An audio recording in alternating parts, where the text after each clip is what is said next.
Hi കൂട്ടുകാരെ, നല്ല ചൂട് പൊറോട്ടയുടെ കൂടെ ഒരു ചില്ലി ചിക്കൻ ആയാലോ? ക്ലീൻ ആക്കിയ ചിക്കനിലേക്ക് 3 table spoon cornflour, 1/2 table spoon soya സോസും ചില്ലി സോസും 1/2 ടീസ്പൂൺ പെപ്പർ പൗഡറും സാൾട്ടും ചേർത്ത് മിക്സ് ചെയ്ത് 15 മിനിറ്റോളം വെക്കാം. നല്ല ചൂടായ എണ്ണയിലേക്ക് ഇട്ട് ചിക്കൻ ഫ്രൈ ചെയ്തെടുക്കുമ്പോൾ മീഡിയം ഫ്ലെയിമിൽ കൂടി വെക്കാൻ മറക്കല്ലേ. അപ്പോൾ ചിക്കൻ ഫ്രൈ ആയിട്ടുണ്ട്, കോരി മാറ്റി വെക്കാം. ഇനി ഹൈ ഫ്ലെയിമിൽ ഫാസ്റ്റായിട്ട് വെജിറ്റബിൾ കുക്ക് ചെയ്തെടുക്കാം.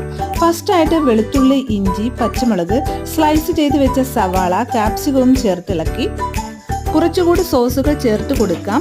1 table spoon chilli sauce, 1/2 table spoon soya sauce, 1 table spoon tomato സോസും ആവശ്യത്തിന് ഉപ്പും കുറച്ച് പെപ്പർ പൗഡറും 1/2 ടീസ്പൂൺ വീതം കാശ്മീരി മുളക് പൊടിയും ചിക്കൻ പൗഡറും നല്ലതുപോലെ മിക്സ് ചെയ്യാം. ഫ്രൈ ചെയ്ത ചിക്കൻ ഇതിലേക്ക് ഇട്ടുകൊടുത്ത് മിക്സ് ആക്കാം. അപ്പോഴേക്കും ചില്ലി ചിക്കൻ റെഡി. അപ്പോൾ നിങ്ങൾക്ക് ഈ വീഡിയോ ഇഷ്ടമായെങ്കിൽ ഒന്ന് സപ്പോർട്ട് ചെയ്തേക്കണേ. വീണ്ടും അടുത്ത വീഡിയോയിൽ കാണാം.